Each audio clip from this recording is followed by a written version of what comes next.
রাসূল সাল্লাল্লাহু আলাইহি ওয়াসাল্লামকে যদি কেউ গালি দেয় তাহলে তার হুকুম কি? আমরা রাসূল সাল্লাল্লাহু আলাইহি ওয়াসাল্লামের সম্মান শুনলাম, রাসূল সাল্লাল্লাহু আলাইহি ওয়াসাল্লামকে কষ্ট দেওয়া, তাকে গালি দেওয়া বিষয়ে আল্লাহ রাসূলের জীবদ্দশায় যে কয়েকটা ঘটনা পেশ করার মতো ছিল সেই ঘটনাগুলো আপনাদের দরবারে পেশ করলাম। এবার আমরা আসি, কেউ যদি রাসূল সাল্লাল্লাহু আলাইহি ওয়াসাল্লামকে গালি দেয় তাহলে তার হুকুম কি?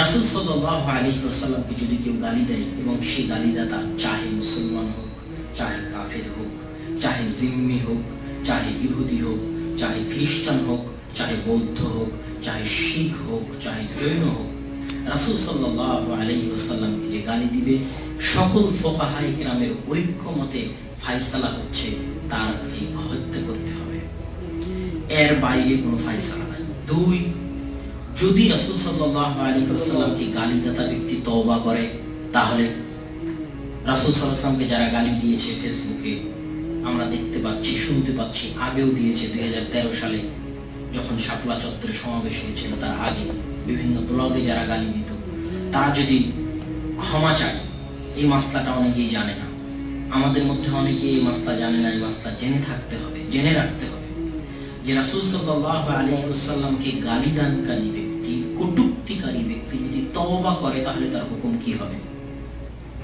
তাহলে তার হুকুম হচ্ছে সে যতই তওবা করুক তাকে হত্যাই করা হবে।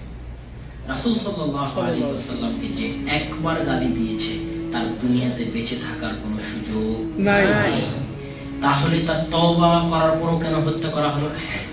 সে যদি সত্যিকার তওবা করে তাহলে কিয়ামতের মাঠে আল্লাহ তাকে মাফ করে দিবে। যেমন একটা উদাহরণ দিই, আমি আপনাকে হত্যা করলাম বা আপনি আমাকে হত্যা করলেন, এখন আপনি যতই তওবা করেন আমি যদি ক্ষমা না করি আপনাকে হত্যা করা হবে, কিন্তু তওবার কারণে আপনি জাহান্নাম থেকে বেঁচে জান্নাতে চলে যাবেন। কথা বুঝতে পারেননি? জি জি। মানে একজন ব্যক্তি যদি আরেকজন ব্যক্তিকে হত্যা করে তাহলে এই হত্যাকারী তখনই জীবন মুক্তি পাবে যখন নিহত ব্যক্তির পরিবারের কেউ তাকে মাফ করে দিবে।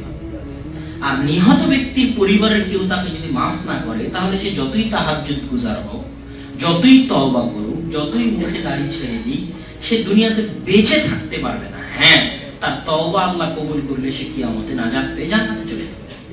ঠিক তেমনি রাসূল সাল্লাল্লাহু আলাইহি ওয়াসাল্লামকে যে গালি দিবে তাকে যতক্ষণ আল্লাহর রাসূল ক্ষমা না করবে ততক্ষণ তার দুনিয়াতে বেঁচে থাকার কোনো সুযোগ নাই। আর রাসূল সাল্লাল্লাহু আলাইহি ওয়াসাল্লাম তাকে ক্ষমা করার জন্য দুনিয়াতে তো এখন আর আসবেন না। এই জন্য রাসূল সাল্লাল্লাহু আলাইহি ওয়াসাল্লাম যেহেতু দুনিয়াতে আর আসবেন না তাকে ক্ষমা করার জন্য, সেহেতু আর পৃথিবীর কোন শক্তির রাষ্ট্রপতি হোক, প্রধানমন্ত্রী হোক, যে দায়িত্বে আছে, বিচারপতি হোক, তাদের এই অধিকার নাই যে তারা রাসূল সাল্লাল্লাহু আলাইহি ওয়াসাল্লামকে গালিদাতা ব্যক্তিকে ক্ষমা করে দেবে। কথা মনে হয় বুঝাতে পারি? পৃথিবীর কোন রাষ্ট্রপতির, কোন প্রধানমন্ত্রীর, কোন বিচারপতির এই অধিকার নাই যে রাসূল সাল্লাল্লাহু আলাইহি ওয়াসাল্লামকে গালিদাতা ব্যক্তিকে ক্ষমা করে দেওয়ার অধিকার পৃথিবীর কোন ব্যক্তি। তার একমাত্র ফয়সালা হচ্ছে তাকে হত্যাই করতে হবে। ঠিক। 3 নাম্বার, রাসূল সাল্লাল্লাহু আলাইহি ওয়াসাল্লামকে যদি কেউ গালি দেয় তাহলে তাকে যে সত্যিকার হত্যা করতে হবে এর প্রমাণ আবু বকর রাদিয়াল্লাহু তাআলা আনহুর যুগে ইয়েমেনে একজন ব্যক্তি রাসূল সাল্লাল্লাহু আলাইহি ওয়াসাল্লামকে গালি দিয়েছিল। তখন ইয়েমেনের আমির মুহাজির ইবনে আবি রাবাহ ওই ব্যক্তির 2 হাত কেটে নিয়েছিল। তখন আবু বকর রাদিয়াল্লাহু তাআলা আনহু চিঠি লিখেছিলেন ইয়ামানের উদ্দেশ্যে যে তুমি যদি আমাকে আগে জিজ্ঞেস করতে তাহলে তোমাকে বলতাম যে রাসূল সাল্লাল্লাহু আলাইহি ওয়াসাল্লামের গালিদাতা ব্যক্তির কিসাস হাত কেটে নেওয়া নয়, বরং রাসূল সাল্লাল্লাহু আলাইহি ওয়াসাল্লামকে গালিদাতা ব্যক্তির হাত কি তাকে হত্যা করা। এটা আবু বকর রাদিয়াল্লাহু তাআলা তাকে চিঠি লিখে জানিয়েছেন। ওমর রাদিয়াল্লাহু তাআলা আনহু তার যুগে স্পষ্টভাবে রাসূল সাল্লাল্লাহু আলাইহি ওয়াসাল্লামকে গালিদাতা ব্যক্তিকে হত্যা করেছেন এবং বলেছেন মান সাব্বাল্লাহু ওয়াহিদান মিন আম্বিয়াহি ফাকতুলুহু। দুনিয়ার যে কেউ আল্লাহ সুবহানাহু ওয়া তাআলাকে গালি দিবে এবং রাসূল সাল্লাল্লাহু আলাইহি ওয়াসাল্লামকে গালি দিবে তার একটাই ফয়সালা, সেটা হচ্ছে তাকে হত্যা করা হবে। সম্মানিত উপস্থিতি, এবার তৃতীয় গুরুত্বপূর্ণ প্রশ্ন যে ব্যক্তি রাসূল সাল্লাল্লাহু আলাইহি ওয়াসাল্লামকে গালি দিবে তাকে হত্যা কে করবে? আমি আপনি? না বিচারক, প্রধানমন্ত্রী, রাষ্ট্রপতি, ওয়ালিউল আমর কে হত্যা করবে? এই বিষয়ে সকল ফুকাহাগণ একমত যে কিসাস বা হুদুদ বাস্তবায়নের একমাত্র ক্ষমতা রাখেন রাষ্ট্রনেতা। কিসাস বা হুদুদ, কেউ চুরি করলো তার হাত কেটে দেওয়া, কেউ কাউকে হত্যা করলো তাকে হত্যা করা, কেউ জেনা করলো তাকে রজম করা, কেউ জেনা করলো তাকে 100 বেত্রাঘাত পিটানো, কেউ মদ পান করলো তাকে 40 বা 80 লাঠি পিটানো, কেউ কাউকে অপবাদ দিল তাকে 80 লাঠি পিটানো। এই যে ইসলামের হুদুদ অর্ডিন্যান্স, ক্রিমিনাল ল, অপরাধ সংশ্লিষ্ট যে নিয়মগুলো আছে, আইনগুলো আছে, এই আইনগুলো সাধারণ মানুষ বাস্তবায়ন করতে পারবে না। ইসলামের আরো কিছু বিষয় আছে যেগুলো সাধারণ মানুষ বাস্তবায়ন করতে পারবে না, যেমন জিহাদ। আমি এবং আপনি বললাম আর জিহাদের ঘোষণা দিলাম, এই জিহাদ জিহাদ নয়। আমি এবং আপনি মানুষজনকে মেরে পিটিয়ে তার কাছ থেকে যাকাত আদায় করতে পারি না। যাকাত আদায় করার বিষয়, জিহাদের বিষয়, হুদুদ অর্ডিন্যান্স বা ক্রিমিনাল ল, ইসলামিকের যে ক্রিমিনাল ল, এগুলো বাস্তবায়নের বিষয় সবই রাষ্ট্র সংশ্লিষ্ট এবং রাষ্ট্র ক্ষমতা সংশ্লিষ্ট।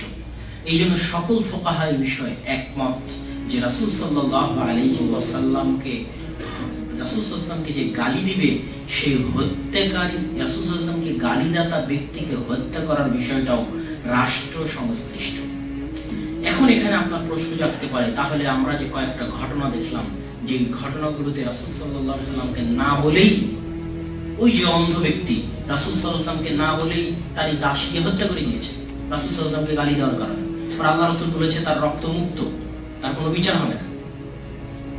তো এই সমস্ত যে হাদিসগুলো আছে, এই হাদিসগুলোর কয়েকভাবে মুহাদ্দিসগণ ব্যাখ্যা করেছে।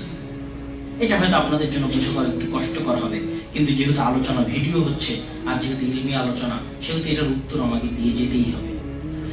তো মুহাদ্দিসগণ এই হাদিসের যে কয়েকটা ব্যাখ্যা দিয়েছেন, তার মধ্যে একটা ব্যাখ্যা হচ্ছে, কয়েকটা ব্যাখ্যা কোনটা ঠিক আল্লাহু আ'লাম, তার মধ্যে একটা ব্যাখ্যা হচ্ছে যে যখন মানুষের অধীনে কোনো মানুষ দাস বা গোলাম হিসেবে থাকে, স্বাধীন মানুষ নয়, মানুষের অধীনে আর একটা মানুষ যখন দাস বা গোলাম হিসেবে থাকে, তখন ওই দাস বা গোলামের মালিক ইসলামের হুদুদগুলো তার উপর বাস্তবায়ন করতে পারে। এইটা ইমাম আহমদ রাহিমাহুল্লাহ বলেছে, আরো অনেকেই বলেছে। সেইটার অধীনে এই ঘটনা আসতে পারে যে তার মালিক তার অধীনস্থ দাসীর উপর ইসলামের হুদুদ, ইসলামের হাদ বাস্তবায়ন করেছে।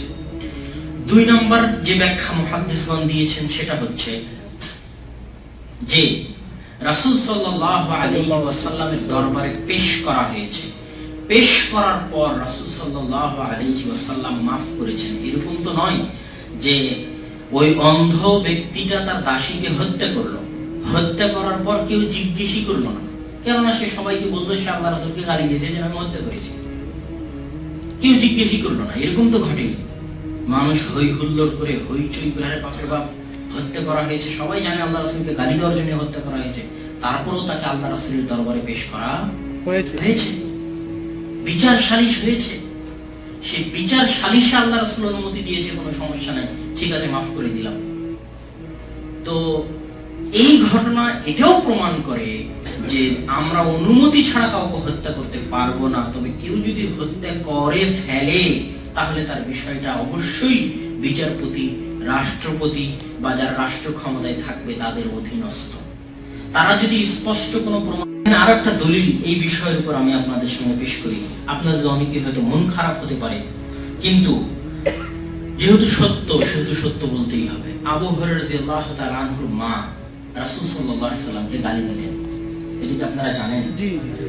আবু হুরায়রা রাদিয়াল্লাহু তাআলা আনহুর মা আল্লাহ রাসূলকে গালি দিত।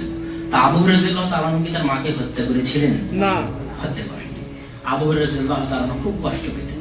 তিনি আল্লাহ রাসূলকে এসে বলেছেন, আল্লাহ রাসূল আপনি একটু আমার মায়ের জন্য দোয়া করেন তো, আমার মাকে যেন আল্লাহ হিদায়াত দেয়, আমার মা প্রতিদিন আপনাকে গালি দেয়, আমার কষ্ট হয়। তখন রাসূল সাল্লাল্লাহু আলাইহি ওয়াসাল্লাম তার মায়ের জন্য কি করেছেন? দোয়া করেছেন। এবং আবু হুরায়রা রাদিয়াল্লাহু আনহু বাড়ি ফিরে তখন একদিন দেখছে তার মা বলতেছে আশহাদু আল্লা ইলাহা ইল্লাল্লাহ ওয়া আশহাদু আন্না মুহাম্মাদার রাসূলুল্লাহ। তো এই হাদিসও প্রমাণ করে যে আপনি একদম সরাসরি যে হত্যা করবেন এমন নয়, বরং আল্লাহ সুবহানাহু ওয়া তাআলার নিকটে তার হিদায়াতের জন্য দোয়া করতে পারেন।